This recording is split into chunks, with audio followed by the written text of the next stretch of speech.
Voter তালিকায় ভুরে ভুরে বাংলাদেশি। দেগঙ্গাতে দেদার কারচুপি voter তালিকাতে, আর এই কথা কোচ স্বীকার করছেন পঞ্চায়েত সদস্য। আর অন্যদিকে মুর্শিদাবাদে সেখানে সীমান্ত পেরিয়ে গ্রেপ্তার বাংলাদেশি, আর এই নিয়ে বিজেপি নিশানা করছে বাম তৃণমূলকে।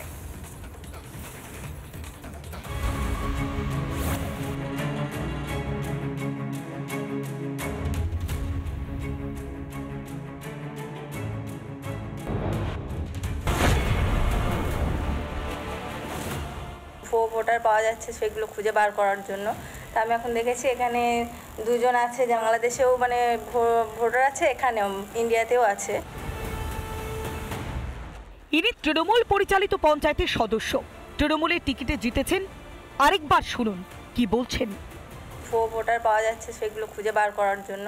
তা আমি এখন দেখেছি এখানে দুজন আছে, বাংলাদেশেও মানে ভোটার আছে, এখানেও ইন্ডিয়াতেও আছে। বাংলাদেশ সীমান্তে পশ্চিমবঙ্গের গ্রাম দেগঙ্গা যেন অনুপ্রবেশকারীদের স্বর্গরাজ্য। বুথ আমাদের 123 নম্বর বুথ। এখানে 1100 ভোটার আছে, তার মধ্যে 16 জন কিছু মানুষ আছে যাদের এখানে অস্তিত্ব নেই। তাদের কখনো আমরা দেখিনি, তাদের নেই কোনো বাড়ি, তাদের কোনো কিছু নেই এখানে। এরা বাংলাদেশে, এরা এখানে এসে কোনো ভোটার তৈরি করেছে। হ্যাঁ, এখানে বাংলাদেশি কিছু ভোটারও আছে এখানে, মানে ওরা এখানে এসে ভোটার করেছে, এখানে ভোটার লিস্টে নাম দিয়েছে এবং বাংলাদেশেও তাদের ভোটার লিস্টে নাম আছে। না, আমরা কোনোদিন চোখে দেখিনি, কিংবা ওদের পুরনো বাসস্থান এখানেও সেটাও আমরা দেখিনি। অনুপ্রবেশের পর কোনো ভারতীয়কে আত্মীয় দেখিয়ে নাম তোলা হয় ভোটার লিস্টে। শাশুড়িকে মা কিংবা শ্বশুরকে বাবা দেখিয়ে ভারতীয় পরিচয়পত্র তৈরি করেছে দেগঙ্গায় থাকা অনুপ্রবেশকারীরা। ওখানে গিয়ে প্রশ্ন করলো, বাবা কেন চাকর? এতদিন পর্যন্ত যাত্রা এটা চললো, এবার তৃণমূলের আমলে ভোটে এটা চলবে। অনুপ্রবেশকারীদের আড়াল করতে বাঙালি আবেগকে ঢাল করেছে তৃণমূল।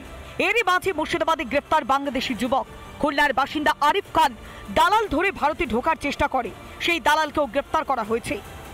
আমরা কিন্তু বলে যাচ্ছিলাম যে একটা সাইলেন্ট ডেমোগ্রাফিক ইনভেশন চলেছে পশ্চিমবঙ্গের উপরে। সমস্ত সীমান্তবর্তী জেলা আজকে ডেমোগ্রাফি বদলে যাচ্ছে। এটা শুধু তৃণমূল কংগ্রেস জমানায় শুরু হয়নি, এটা বাম জমানা থেকেই চলছে। অনুপ্রবেশ যে হচ্ছে তা স্পষ্ট। বিপদ বুঝেও সব আড়াল করতে চাইছে তৃণমূল, সবকিছু ধামাচাপা দেওয়ার চেষ্টা করছে।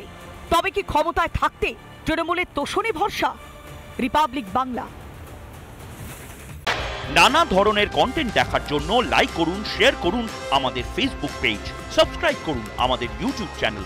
পাশাপাশি অন্যান্য ব্রেকিং নিউজের জন্য অবশ্যই চোখ রাখুন রিপাবলিক বাংলায়।